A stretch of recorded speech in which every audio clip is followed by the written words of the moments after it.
You ever go backwards? Seems like as much as you go forward. Well, that's where I'm at now with this ATV. I've had this for a while and I decided to fix it up. I've been working on it all week. I've done a whole ton of work to it. It sat all winter with the tank empty, and when I got it all back together, go to put fresh fuel in it, well, this is where I'm at. I took the tank out because when I dumped the fuel in it, it was just raining gasoline down underneath. And I was like, you gotta be kidding me. So it didn't leak back before the winter, but I guess there must have been a little bit of this crappy ethanol fuel in the tank. Plus, you know, it is a 38-year-old tank, so it's got rust on it, and it looks like it's been repaired before. So you can see the pitting that we have in the tank. I hit it with sandpaper just to see how bad it actually is. There's a lot of little pinholes in this. Well, how bad is it? I'll give you a little clue. I'm going to dump a little bit of acetone inside the tank because it's evaporating quickly, and just want to just give you an idea.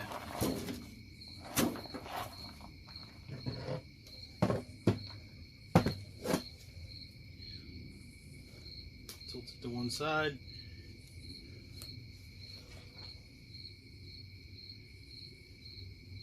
Tilt it back to the other side. Take a look at it. Let's see where all the gas is leaking. Well, where all the acetone's leaking out of this. So when you go to look for a replacement fuel tank, they have plastic ones you can buy of these. They're not the greatest fit. They're not the greatest quality. They work, but you lose your fuel gauge because none of them have fuel gauge. You know, these 38-year-old tanks, they're rather expensive. If you go online, try to buy one, and even people that are selling them with pinholes for good money. So I opted for sealing the tank root, and what I'm going to use is some 415 fuel tank sealer. You know, it's obvious got rust, but that silver you see is some kind of fuel tank sealer also. This tank here has a fuel gauge on it. I am not sure if the inside of this gauge is sealed, so if I were to put the paint in the tank, the sealer in the tank, if it would coat and get inside this gauge, and also the mechanism that's the floating part, I don't know if the sealer is going to get on that. So I'm going to pull this fuel gauge out of the tank. I'm going to unbolt it, take it out, so I can coat the inside of the tank, and also I'm going to take off the petcock.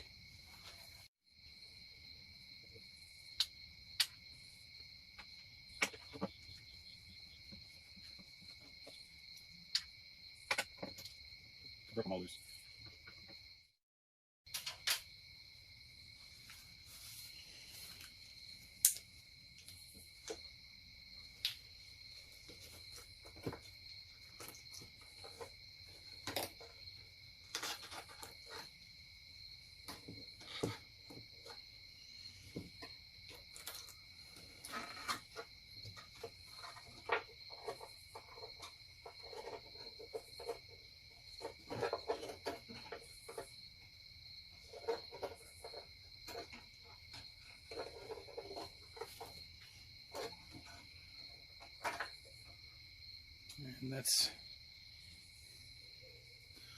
And that's the fuel gauge for this ATV.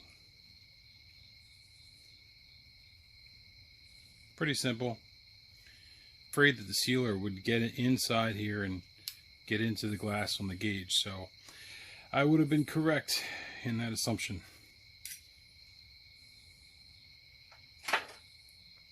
So now, looks like it's just definitely some kind of silicone on this. So that looks like the factory rubber seal, and somebody has had this off before that looks like silicone. The reason I'm pulling the petcock off is because I'm going to replace it with a brand new one. I bought a brand new one because this petcock was leaking. It wasn't leaking this past winter, but it's leaking now, and it's you can't rebuild it, so it's non-rebuildable. So I have to pull it off. So let's see if we can break this thing free or not.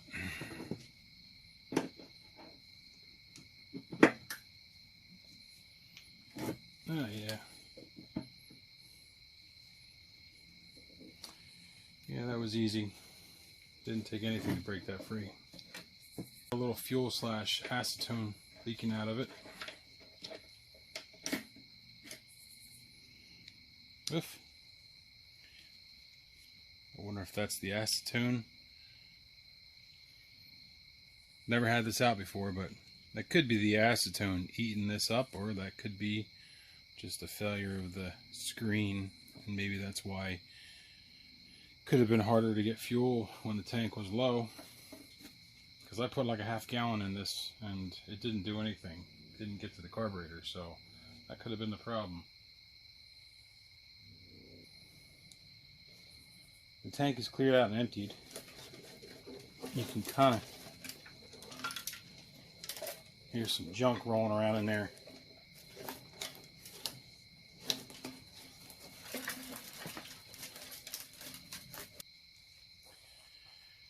Since there's areas inside this tank you can't reach, you can't get to, what I'm going to do is I'm going to use a piece of chain. I cut an old piece of chain I had. I'll drop it in the tank and I'm going to slosh it around.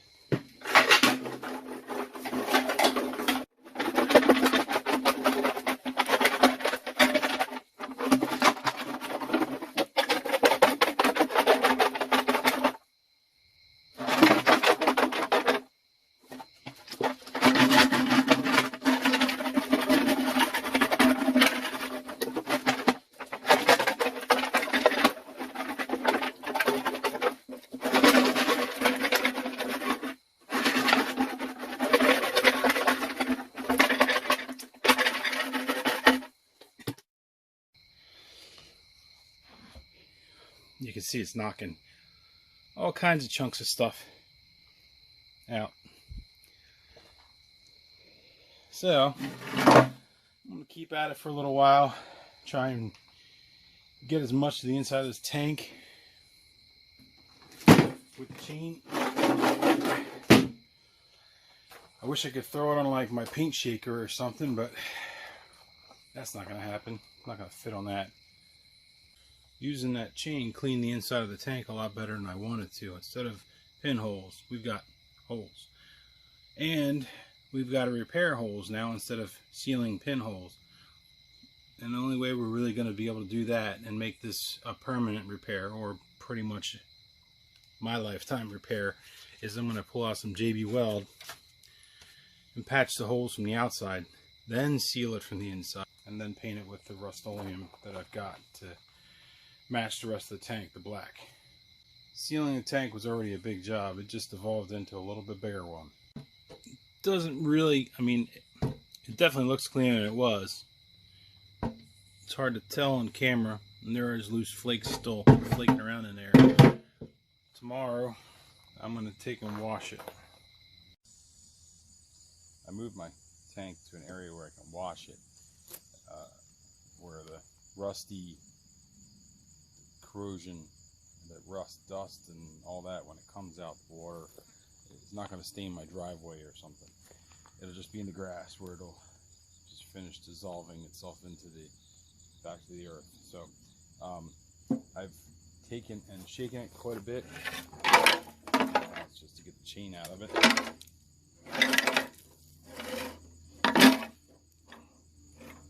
if I can reach it.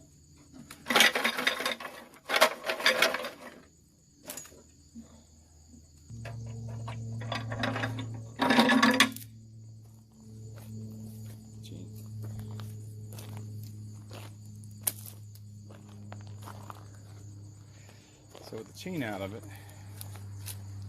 you can either just block this off momentarily,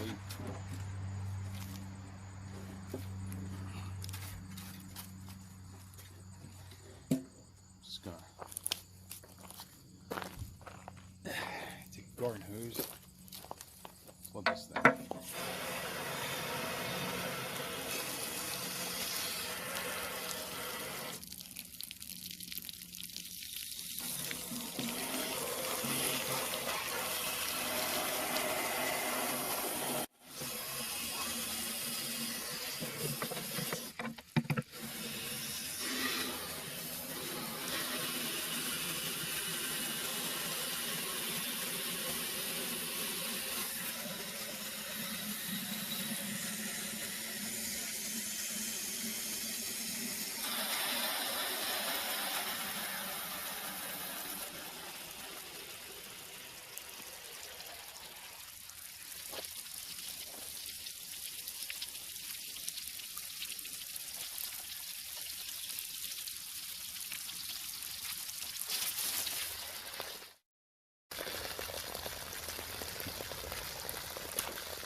You can see all the holes up front where the water's just pouring out of. So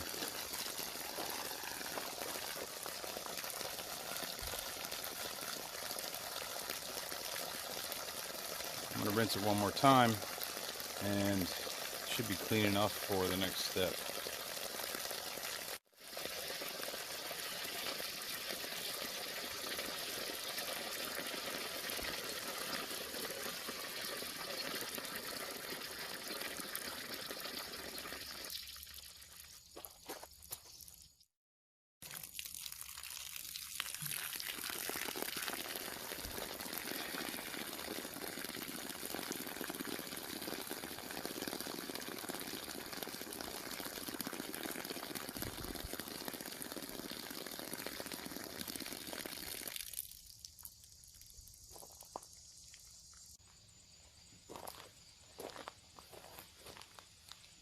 So when you're pretty sure it's fully emptied,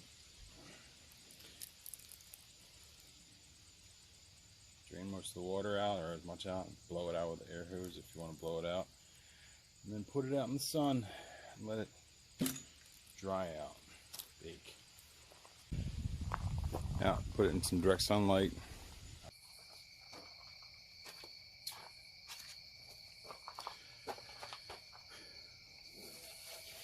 So after these holes have been exposed, I went and sanded it.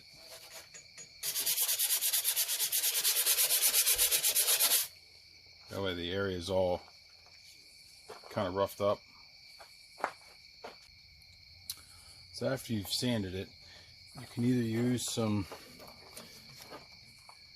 degreaser, or you can use some acetone, or you could use some solvent, some 415 solvent, or some the actual metal prep. Really anything to wipe the surface down. The metal prep's like more like an acid to prep and convert the rust. But I'm gonna just hit it with some. I think I'm just gonna hit it with some acetone.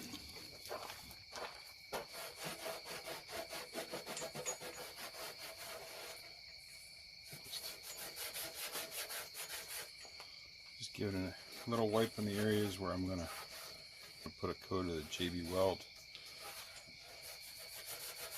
So it sticks real good. But anyway, over here,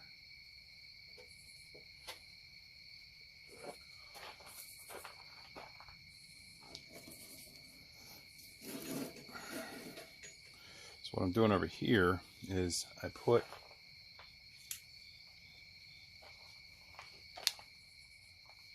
the tiniest amount of J&B Weld on the surface. And I'm taking a tiny little piece of paper towel.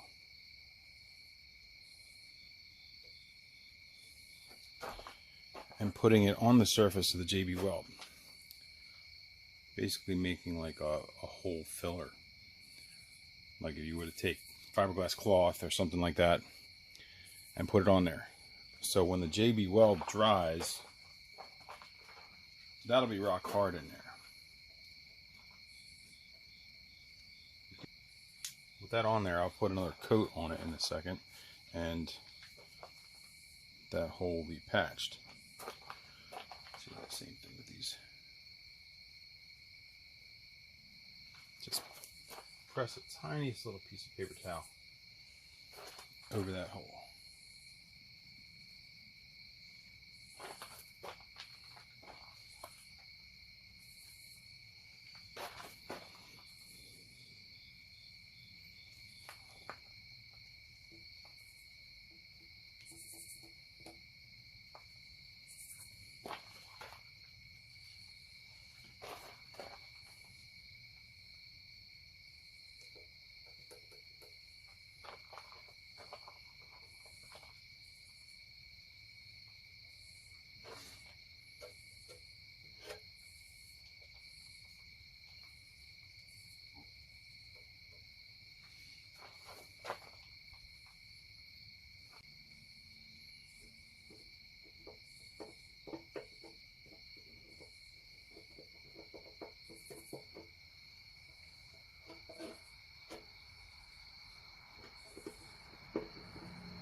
So with the paper towel on there to fill the hole, now all you do is get yourself a nice little amount of J&B Weld and go right over top.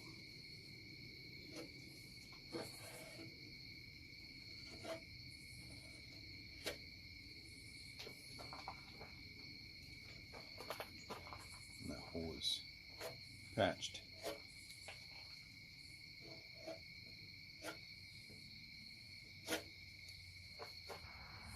Now I'm just using a regular Bondo spreader, body filler spreader. I cut it down because I use them for different things, you know, just random automotive stuff like this. It's not strictly for auto body, but they do a good job of spreading this stuff around.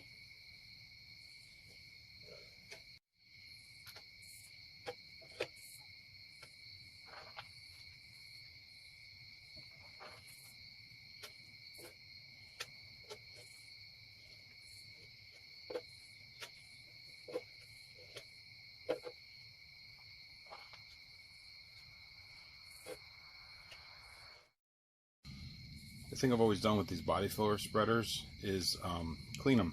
So when I say clean them, I mean after J&B Weld, or if I'm using body filler or glazing putty or any of that. You just take a little bit of thinner on a cloth and wipe them clean, and they'll stay like pretty close to new for a long time. I do it every time. I actually have a little squirt bottle that I'll put, if I remember to put a link to, a little squirt bottle. I squirt some thinner on the paper towel and then wipe off my spreaders, put them back in the box. Sheets, they're nice. These clean sheets, the mixing sheets, they're nice because you make a mess. You can start over. I coated the whole area on both of these. Area that's covered, just more adhesion over the whole thing spread across. So, you know, if there's any flexing or anything like that, if you had a small little spot of J&B Weld to patch a tiny little hole, it's a possibility it could flex and come free. Being it's been sanded and cleaned and prepped, and the J&B Weld's been adhered to it, it should never come off. I went and got a standard rubber plug for vacuum, like an intake vacuum plug or something. It fits almost perfectly in here. And then I went and got a piece of aluminum I had. The two together, it's a pretty tight fit to get it in there. But what I went and did is I put a little black tape on this to give it a little bit more, you know, to expand this rubber just a little bit more. So that way when you stuff it in there, It should be a really nice tight fit.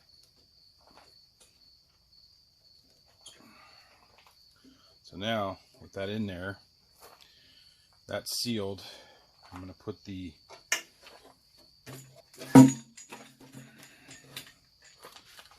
pour the metal prep. So I'm going to pour this whole container in there, and if you see on the thing here, on the label, it says remove surface rust, non-flammable or water-based, blah, blah, blah, blah, reusable. So I'll probably see if I can filter this when I drain it. But it says reusable. On the back side, it says, you know, removes rust, and it also is it leaves a coating of zinc phosphate behind, which is also a rust preventative for the future.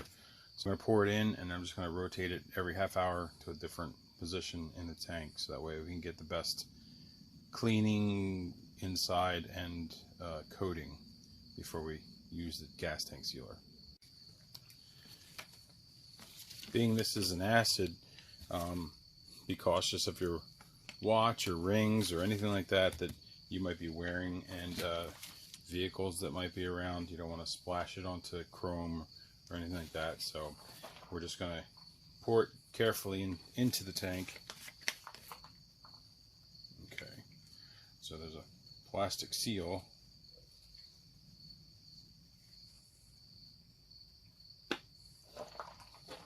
Break the seal on the top and carefully pour it into the tank. Hopefully we don't leak everywhere.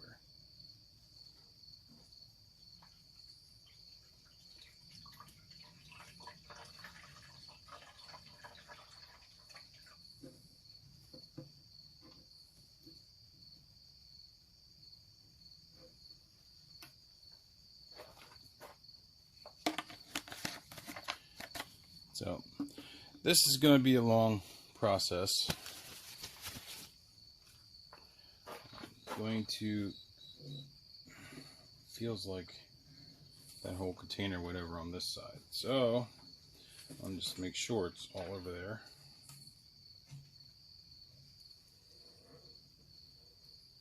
Tilt to that side. I'm just going to leave it on that side, and then I'll move it to another one. Looks all nice and dry on the bottom side. We don't have any leaks. So we'll just do our half hour. I had it tilted towards the front. Now I have some stuff under here tilted towards the back, so a lot of it's right here, maybe a little over here. Next I'll flip it to the side to get it all on the other side and tilt it towards the front. Going for another half hour. Going for another half hour.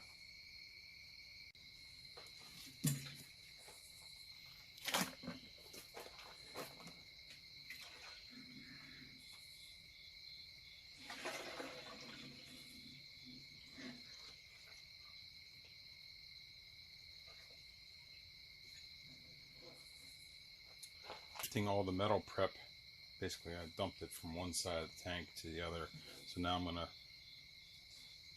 hold the tank upwards so it can basically stay towards the front, and then I'll roll it towards the back.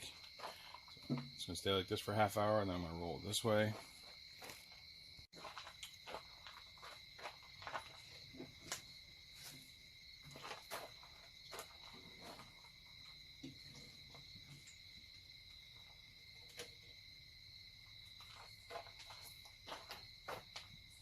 Here I'm using some black electrical tape to cover over the openings, because I want to roll the tank over, even if it's just momentarily. I'm going to roll the tank over, and I'm going to put some duct tape on here as well, but I figured black electrical tape, the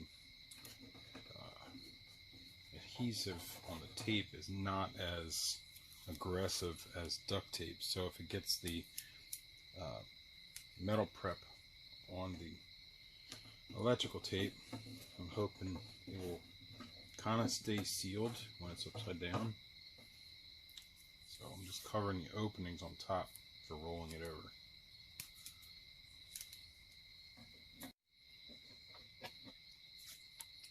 I want it to hit every inch of the inside of this tank, at least the metal prep.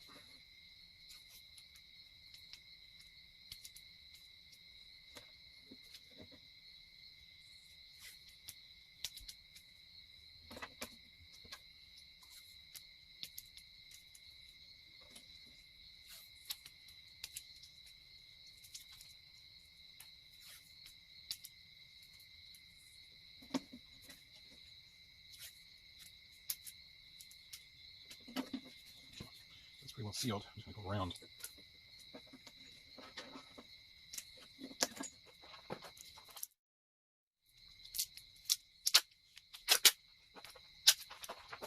Any roll of duct tape I had sitting in my drawer.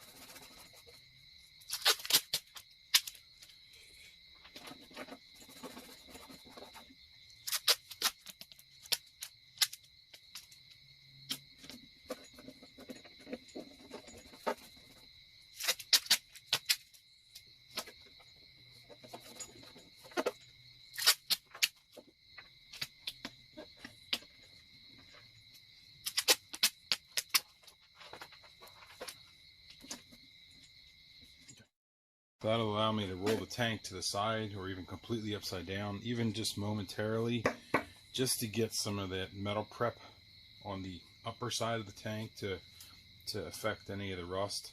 And plus I'll slosh it around some. But I'm still doing right now, I'm still working on the half hour per section. I've done this, I've done this, I've done this, I've done this. I haven't done the sides yet, and it kind of sloshed over the center of the hump down underneath. So I just have both upper sides and then to flip it completely upside down to get everything else. So I'm almost done with the metal prep.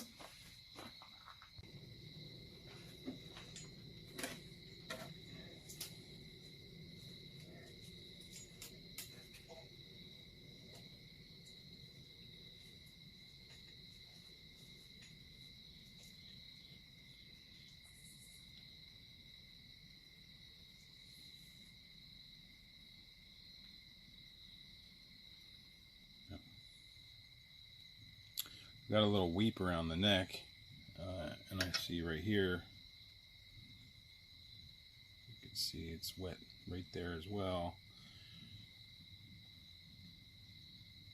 The rest of the tank looks pretty good though.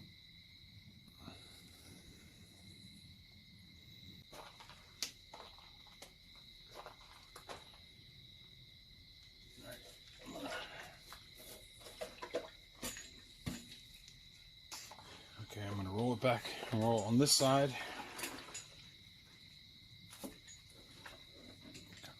Prop it so it doesn't go over. I'll let it sit like this. The instructions on the can of gas tank sealer says use the metal prep, roll around the tank, place the tank in different positions every half hour. It says half hour on the can. I've been doing half hour. The actual metal prep container says 20 minutes. Directions for use: keep surface wet for 20 minutes. It says in really small print on here. So 20 minutes, 25, half hour, probably any of the above is good. Wish they both said the same thing. The one thing the metal prep will do is will help you find any additional leaks, or if it eats through the metal where it's super thin. So, rinsing the tank out.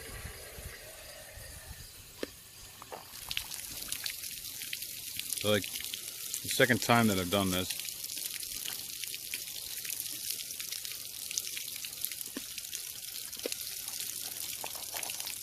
It's real good. Let it drain, and then I'm going to let it sit out in the sun and dry. Okay, after throwing the metal prep in there, it's an acid, and you know, the zinc phosphate coats the rust, but that acid also eats through, and it found some additional pinholes in the tank for me. So I went and marked them with a magic marker, and now I'm going to coat these with some more J&B Weld before I go on to putting the sealer inside the tank. After all the hours of soaking the tank with metal prep, each section, and ended up finding some more pinholes for me. The acid ate through the super thin sections of the tank and had a couple spots where it was weeping, and I went back and added some more J&B Weld, so I think I've got it safely covered to the point where now I can go to sealing the inside. I'd say the verdict's out on the metal prep on doing its job, because I literally had hours and hours of soaking this with the metal prep inside, just rotating it around and letting it sit for a half hour here, half hour there. So inside of it, there's some areas the metal prep did its job and converted it to black, but when I washed it real good, other areas deep inside, which you would think that it got it real good, down inside there, you can kind of see with the light back in there, it's still rusty.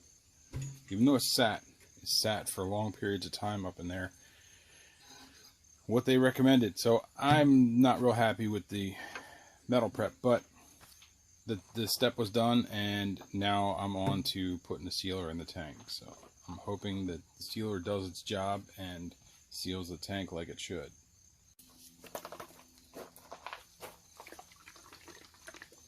I've shaken it well several times.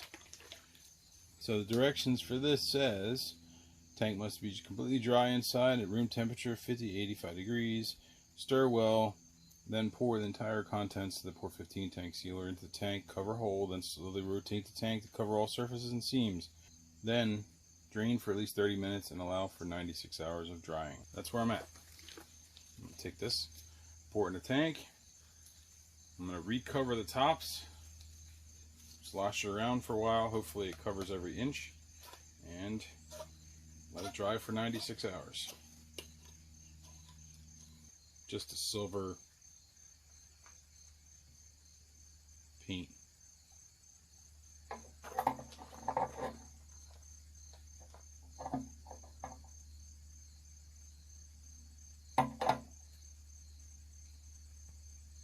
Now if you didn't put the plug back in the bottom, it would be pouring out in the ground right now. So make sure you put your plug back in the bottom of your tank to seal it before you pour this in there. So I'm just trying to get everything in there.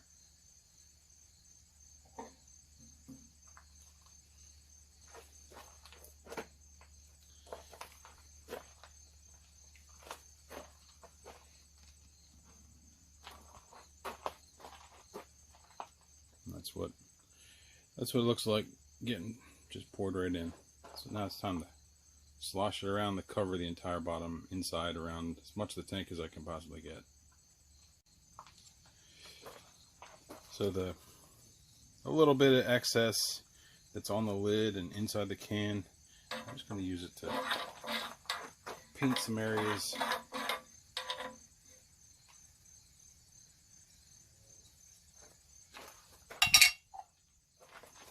So this stuff doesn't really go to waste. I'll paint it in some areas that are hard to reach or maybe hard to get the pour to. Right in the center, like the hump in the center is like a spot that's looks like it might be difficult to get it when you're sloshing it all around. So I'm just gonna slap some of this on to where I can reach. Use what's in the can that didn't come out.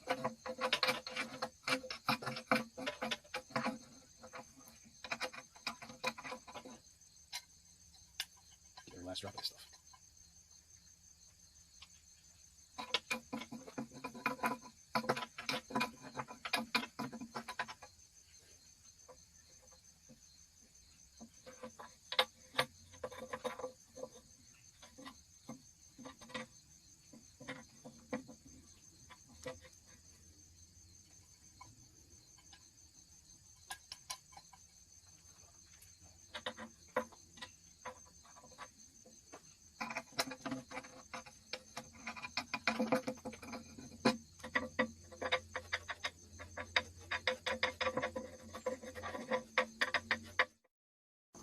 I basically reached in there to paint anything I could reach.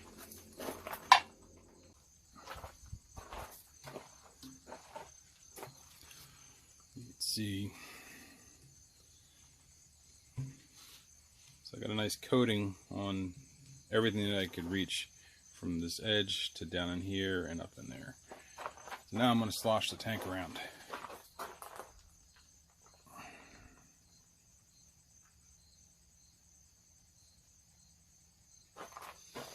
I'm not going to cover these holes just yet. That way I can kind of look around inside the tank and see, you know, where the paint's going. So I'm just looking into the tank real quick, and you can see that I've got a really nice coat around the whole inside, and I haven't flipped it upside down yet. I've gone pretty darn close to upside down though. So far I've got everything covered as much as I would like. The only spot that's not covered inside is probably right here. So I'm going to tape this off, It's kind of overkill, but it'll probably get up in here too, like the seam, but I'm going to flip it completely upside down and slosh it around, trying to get the last of this area. And then once I'm done with that, I'll feel comfortable with that I got every inch of the inside of this tank, and I'll pull the tape off and let it drain. Got my black electrical tape and then my duct tape on top covering. So now I'm going to flip it upside down and let it cover the last of the area in the tank. I'll let it sit like this for a couple minutes, let everything drain down, and then I'll slosh it around.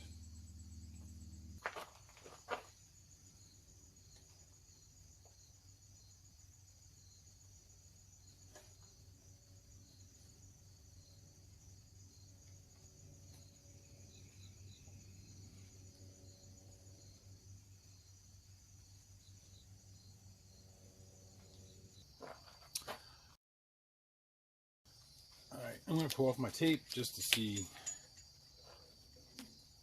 how well we did.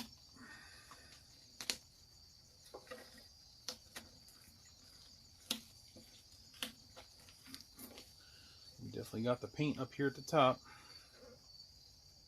You can see it's all around.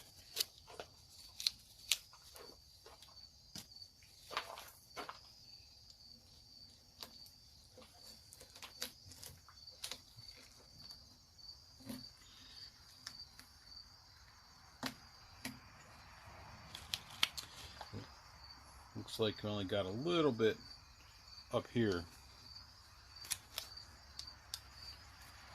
Didn't really get much up on this, but we definitely got there. The reason it's not on this is because there's actually a sleeve as part of this filler neck. It's a sleeve that goes down, so it's very difficult for the paint to come up this part.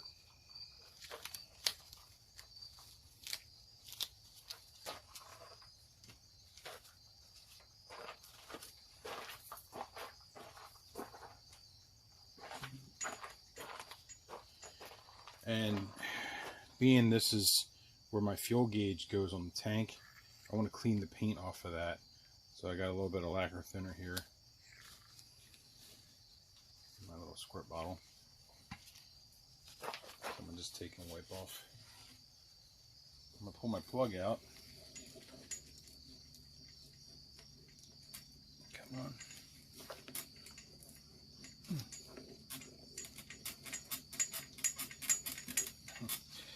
Plug's pretty stuck in there.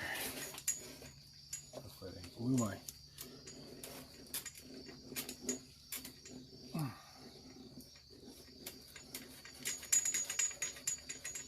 Jeez, I glued my rubber plug in here.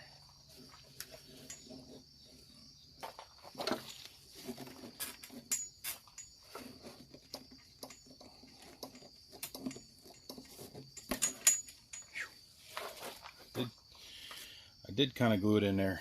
It was drying inside, but it came out. It seals so well, it sealed off my petcock. So while it's still soft, I'm going to get a drill bit, a large drill bit, and run it through that to clear it.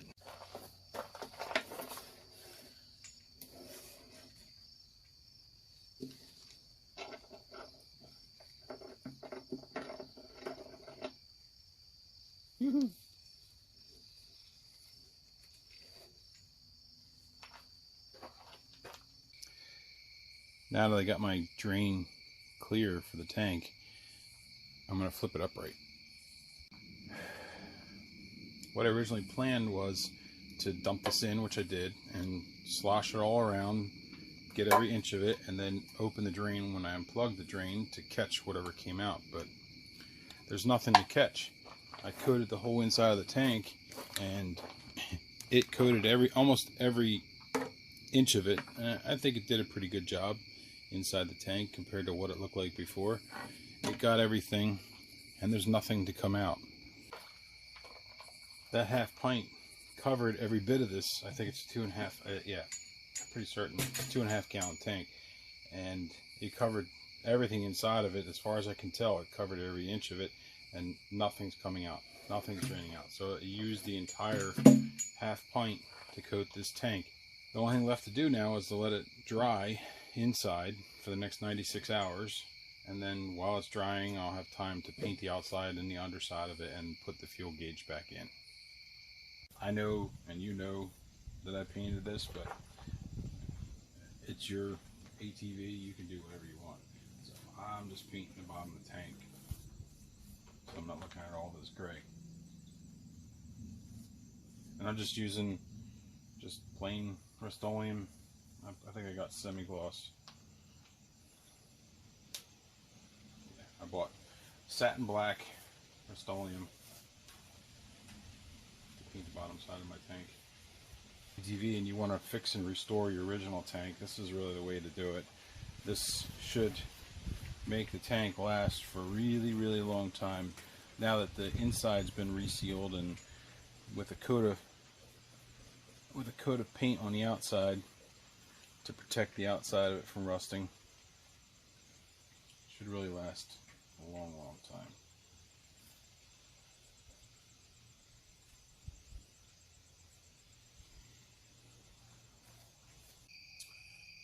Today's the fourth and final day for the inside of the fuel tank to dry. The inside's dry, but while it was drying, I painted the underside and the entire outside of the tank with the Rustoleum. So it looks virtually like a brand new tank. The next thing I want to do is I want to put the fuel gauge back in. The only problem that I have is this gasket from Honda is very hard to find. It's out of stock just about everywhere I looked. So instead of making a new piece of rubber or something to go in this place, what I'm gonna do is I'm gonna use this is the Permatex brand aviation former gasket. I've used it for years. I've had it for years. You can see that the container is not in the best of shape, but it's still good stuff. It's great for fuel and oil and all kinds of stuff. So what I'm going to do is I'm going to put a little bit on the opening here, and I'm going to put a little bit on the back side of this, because the gasket seals around on the plastic. It doesn't seal on the metal. So if you try to seal the metal here, it's going to leak between the gauge and it'll come out through here. So you really want to put this former gasket on the plastic here. So that's what I'm going to do, is I'm going to put the former gasket on, I'm going to put some on here, and then I'm going to put this in place.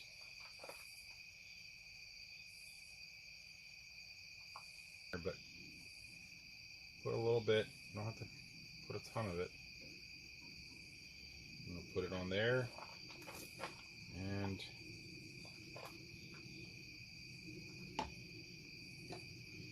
just going to put it around the gauge inside.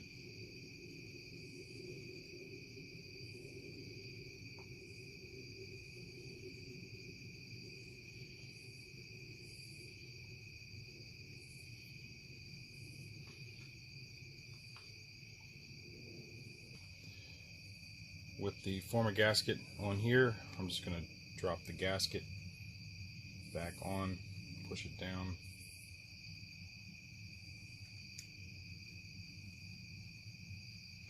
Then I'll put this back in the tank.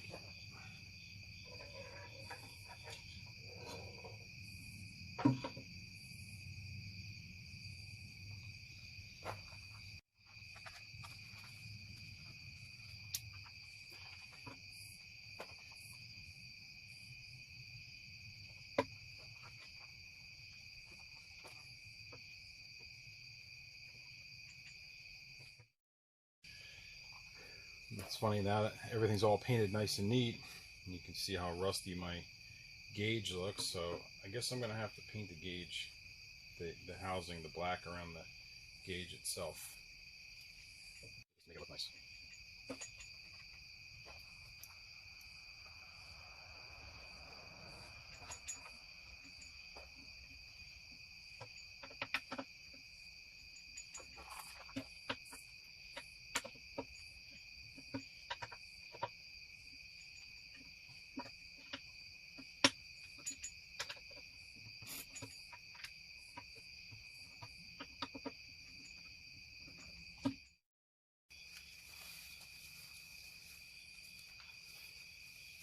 The new aftermarket one I got came from Amazon.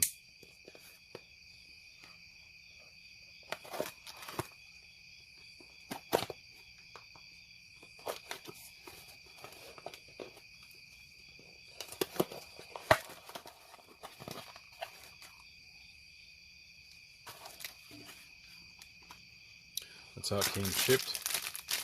That's the new one.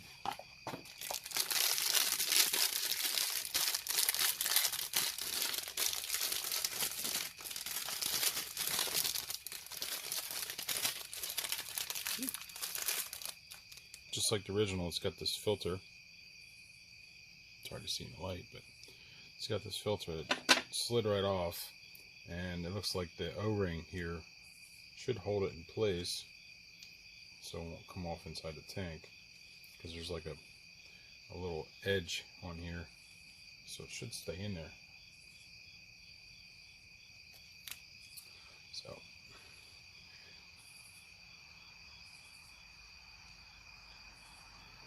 and it looks very close to the original. Still got the same filter on the underside like the original. So that's what we're going to use. We'll put this in.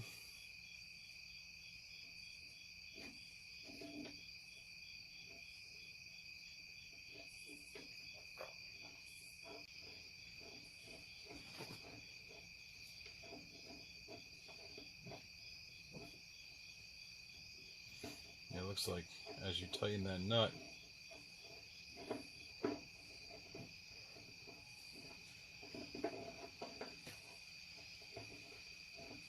it's kind of odd. As you tighten the nut, the two surfaces come together. If you're holding, so it took a little bit because it's threading both ways and it's crushing together. As you tighten this, it's pulling both surfaces together to crush the O-ring in there. So it took a little bit to get it to where I wanted it. So now it's there. I think it's good. It's angled towards the carburetor, and I'll put it on and see how close it is. But I think we're good. Just a quick little touch up.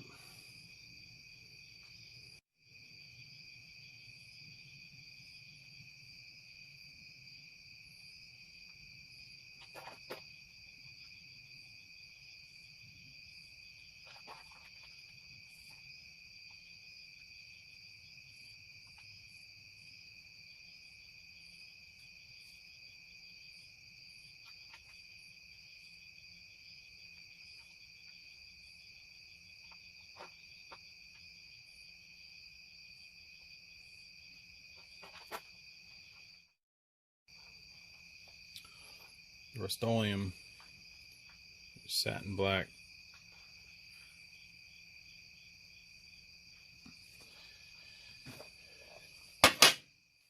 Looks pretty good.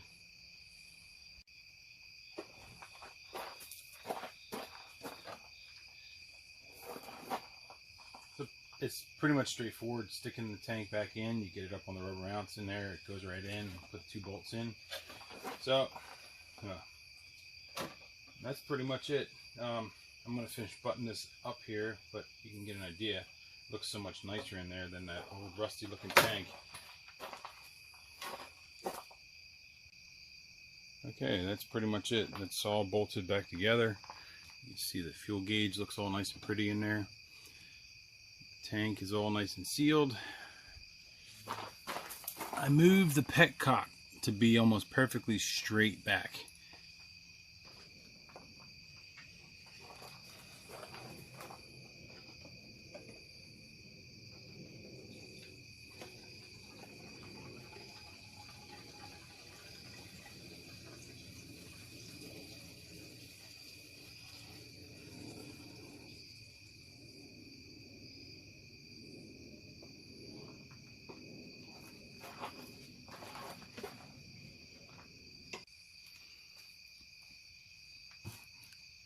You can see I got about a half tank in there.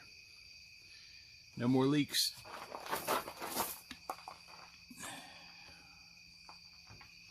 No more leaks. Nice and dry. That's it. That's my video for restoration of an old steel motorcycle tank. Patching, well, originally sealing pinholes turned into rust holes. So it was patching rust holes and sealing the fuel gauge and painting the tank and sealing the actual tank. So if this video helped you out, give me a like, share, and subscribe, because you never know what I'm going to do next.